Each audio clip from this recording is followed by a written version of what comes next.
All right, Dr. Drew, let's start first with the marijuana that was in his system. 1.5 nanograms per milliliter from the chest blood. What does that mean to you, and how do you think that could impact someone's behavior?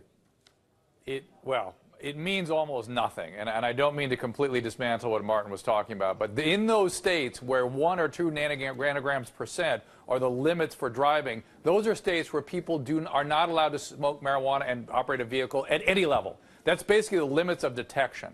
So the fact is, those states where that is a impairment for driving, what the state is telegraphing, we don't want anybody smoking any pot and driving a vehicle. If you smoke pot, your blood levels typically go up to 100 nanograms percent.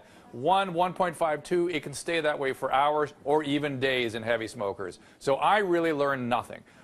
We know that he had pot caught when he was at school. We know he smokes pot. Could he be in cannabis withdrawal and that made him a little paranoid? I certainly doubt that. This I make little or nothing of. And certainly, Vinny, I mean, back me up on this.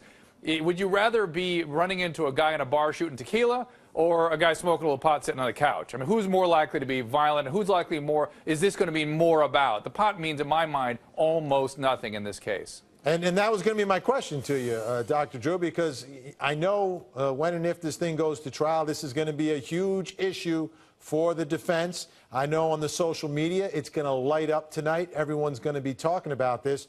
But from your perspective, this has, I mean, it could be, you're saying it could be days. Could it be recent? What I'm saying, it could have been recent, but either way, the most recent could have been a couple hours, most recent. It could have been 8 hours, could have been a couple of days. It could have been a couple of hours before. It's possible because the levels drop off rather quickly. But it means almost nothing in terms of someone being aggressive. People who smoke a lot of pot aren't typically aggressive. That's just, I think everyone who's been around people that use this drug would agree with that. Now, if somebody's withdrawing from it, they can get a little paranoid and a little irritable, but that is a very hard case to make just by measuring a blood level. I mean, that just doesn't mean almost anything to me. And by the way, tonight on our show, we want to talk about this. We are taking calls at 855-Dr. Drew 5. Please call in, challenge me on this. I just don't think it has any relevance, and it certainly doesn't in any way suggest that somebody should have been the object of lethal force merely because they have a little low-level pot in their blood. It's just, to me, outrageous.